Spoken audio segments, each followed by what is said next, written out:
You didn't mean to react like that. You knew it was too much even as it was happening. Maybe it was something small. A comment that landed wrong, someone who didn't listen. A plan that fell apart in a way that shouldn't have mattered so much. And something in you, something bigger than the moment deserved, came rushing forward. Afterward, the familiar sequence began. Shame, explanation, promise to do better. And the private question you've been carrying for longer than you'd like to admit. What is wrong with me? Here's what I want you to consider before we go any further. What if the anger was never the problem? What if it was always the signal? And what if the signal has been trying to tell you something specific, something you've never been taught to hear? The experience of disproportionate anger has a specific shape. It doesn't usually announce itself. It builds in the background, quiet and accumulating, while you manage and function and hold it together, and then something triggers it.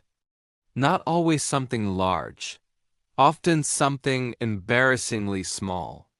The tone of a voice being interrupted. A text that went unanswered for too long. Plans changed without being asked. Feeling invisible in a room full of people who should see you. And the reaction that comes, the sharpness, the withdrawal, the words that cut more than you intended, it feels out of proportion to the moment. Because it is out of proportion to the moment. But it is not out of proportion to everything that came before it. This is where the damage accumulates. Not just in the moments themselves. In what those moments say to you about who you are. You begin to build an identity around it. I have a temper. I'm too sensitive. I push people away. I'm difficult to love. And that identity, once formed, shapes behavior in ways that compound the original problem. You withdraw before you can react. You over-apologize to preempt conflict. You go quiet when you should speak. You explode when you've been quiet too long. The cycle has its own rhythm. Suppress, build, overflow, shame, suppress again. It exhausts the people around you. It exhausts you more. And underneath it, always, the belief that something in you is fundamentally broken. In relationships, the pattern is particularly painful. The people you are most comfortable with are often the ones who bear the most. This is not random. It is a feature of emotional safety. The nervous system relaxes its guard around people it trusts, which means the accumulated pressure finds its release there. You don't explode at strangers. You explode at the people who stayed. And then you spend days trying to repair what you damaged in minutes. The relationship begins to carry a texture of walking on glass, not because you are dangerous, but because neither of you yet understands what's actually driving the pattern. And that is the question worth sitting with, because the answer is more specific than you've been told. Anger, in clinical psychology, is not classified as a primary emotion. It is a secondary emotion, which means it almost never arrives alone.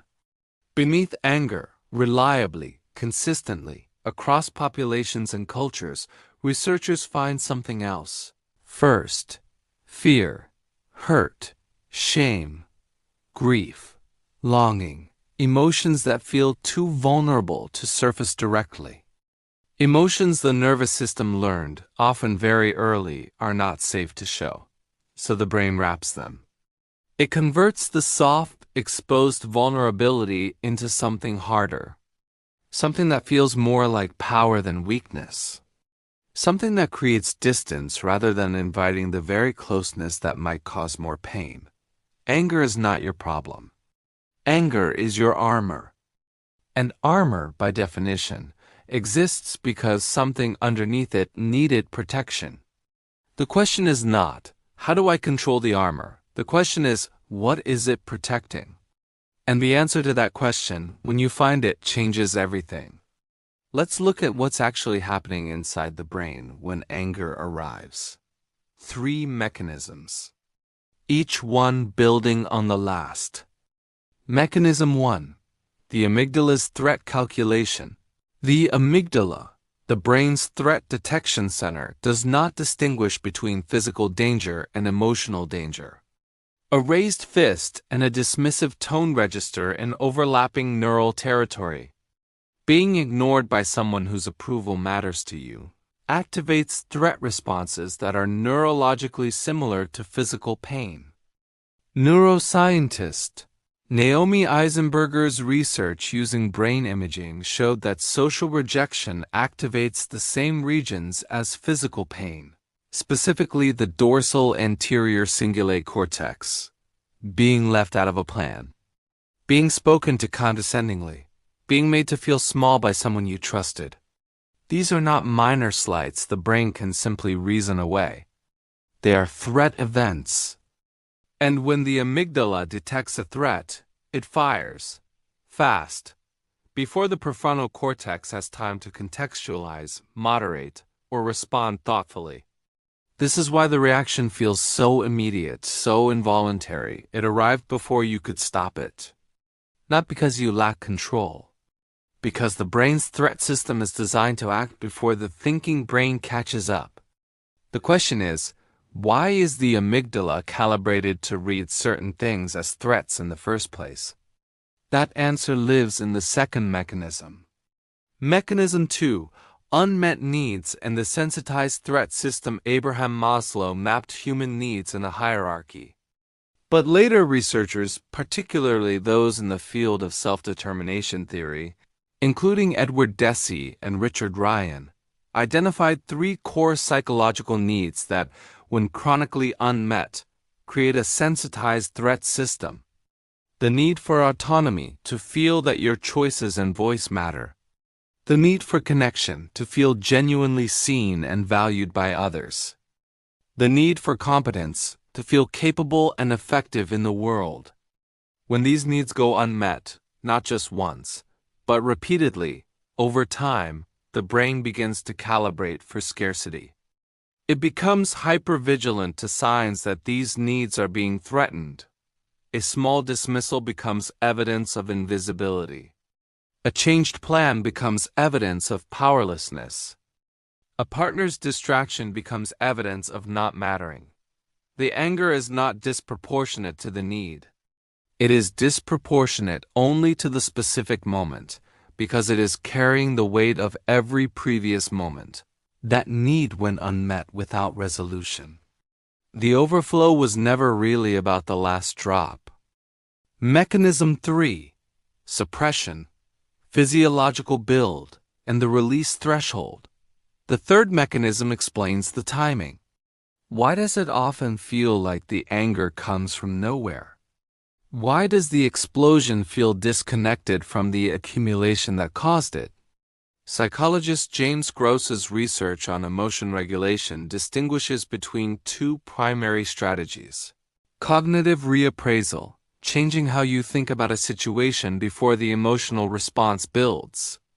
Expressive suppression, allowing the emotion to build, then actively preventing its outward expression. Most people who are told they have anger issues have actually become skilled suppressors. They swallow the reaction. They manage their face. They keep their voice level. But suppression does not resolve the physiological arousal. It delays it. The heart rate remains elevated. Cortisol continues circulating.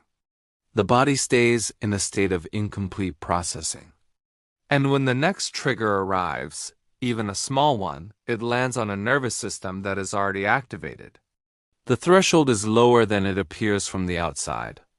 What looks like an explosion over nothing is actually an explosion after everything. A body that was never allowed to finish processing what it started. A metaphor. Think of your nervous system as a pressure valve.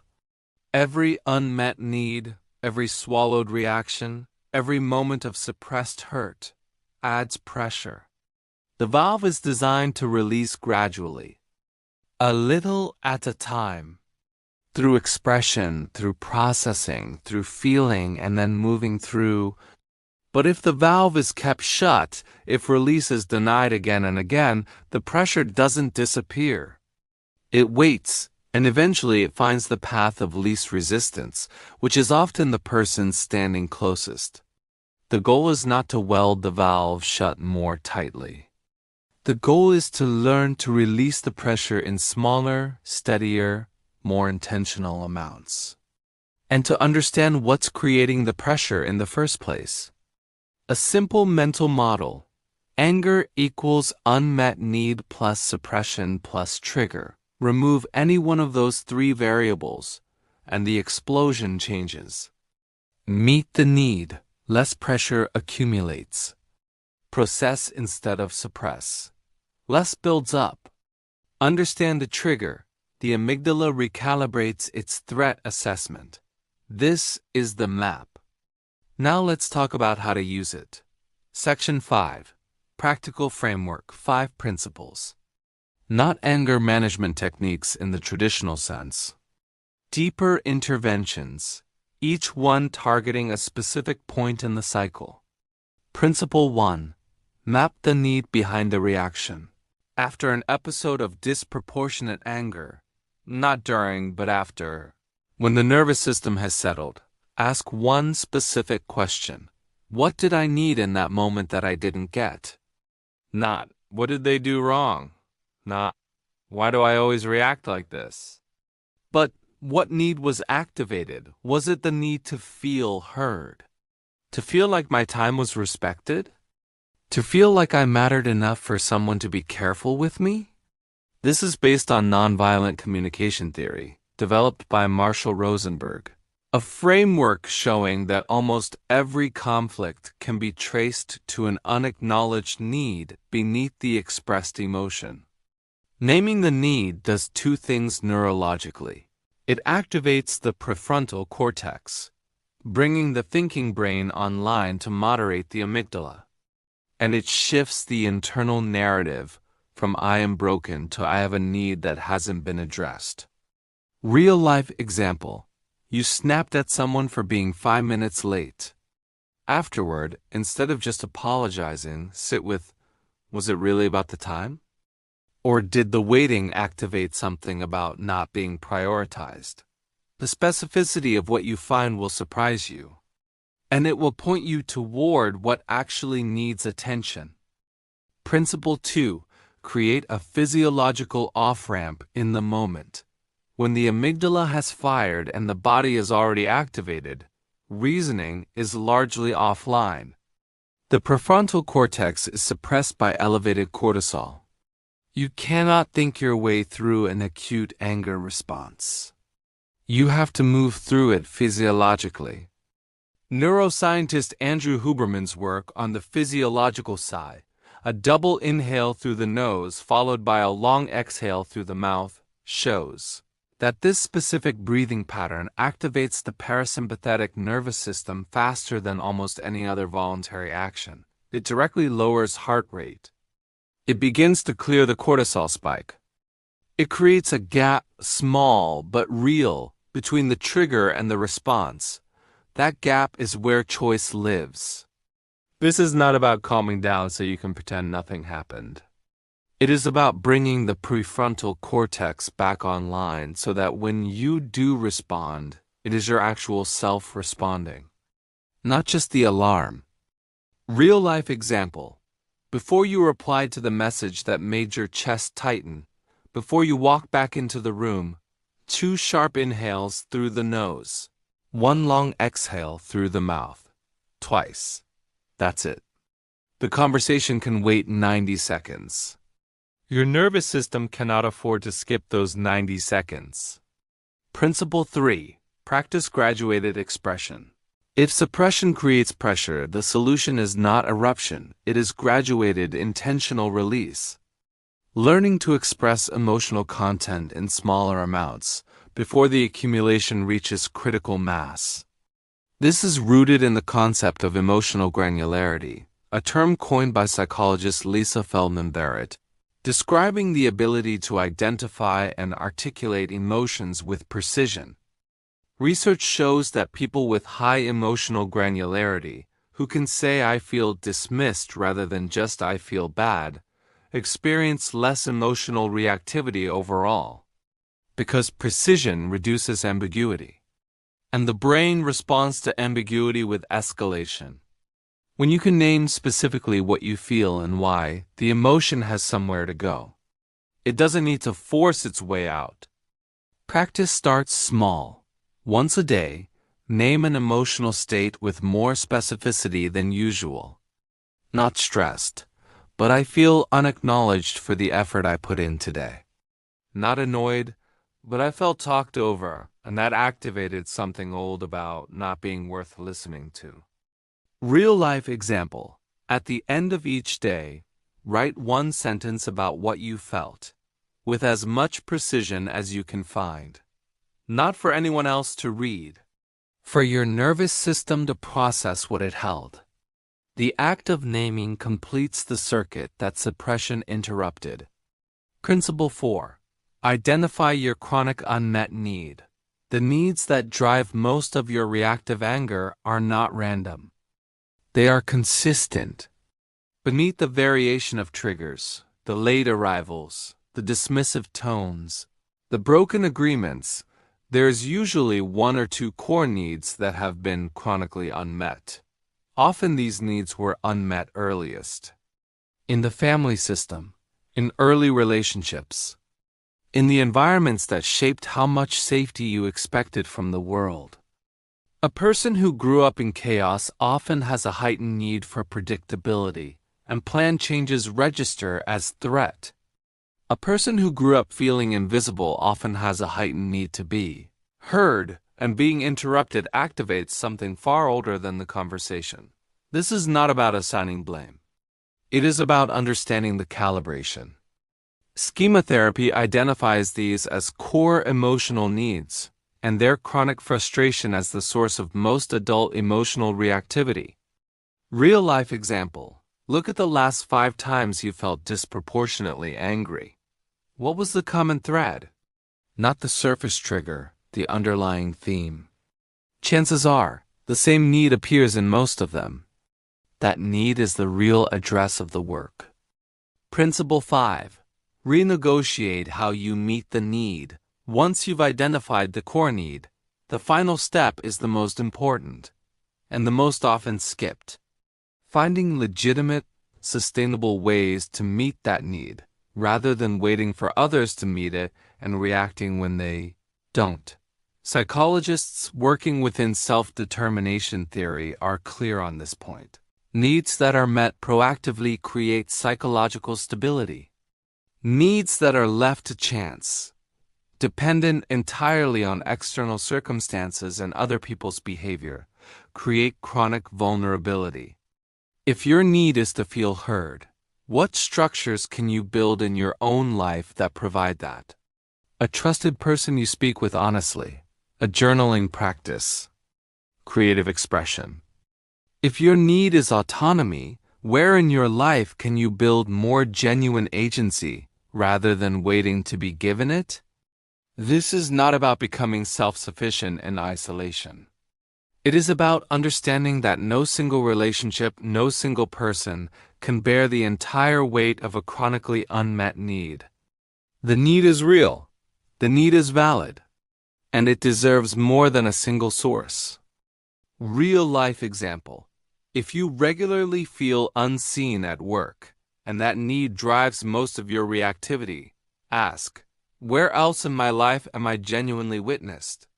If the answer is nowhere, that is the real problem to address. Not the colleague who didn't acknowledge your contribution. Come back to the model. Anger equals unmet need plus suppression plus trigger. You now have a way to work with each part. Map the need so it has a name and an address. Create the physiological off-ramp so the body has a way through the acute activation. Practice graduated expression so pressure doesn't accumulate to critical mass. Identify the chronic need so you understand what your system has been calibrated around. And build proactive ways to meet it so the need no longer depends entirely on circumstances you cannot control. This is not about never feeling angry. Anger is information. It will continue to arrive, and it should. Because it is telling you something true about what matters to you. What changes is your relationship to it. Instead of something that overcomes you, it becomes something you can listen to. Instead of an explosion that damages and then requires repair, it becomes a signal you can follow to its source. And at the source, every time, is not a flaw in your character. It is a need that deserves to be met. You have been carrying something heavy.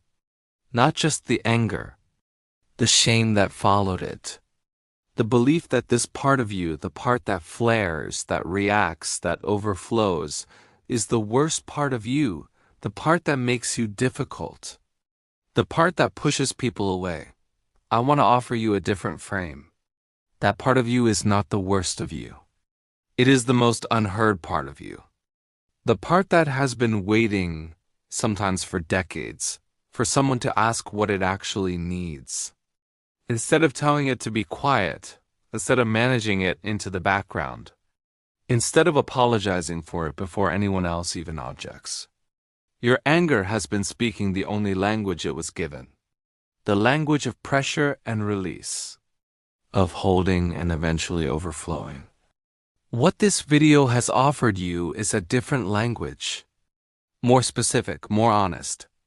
One that can say, I need to feel heard before it becomes, I am furious and I don't fully understand why. You don't have anger issues. You have unmet needs.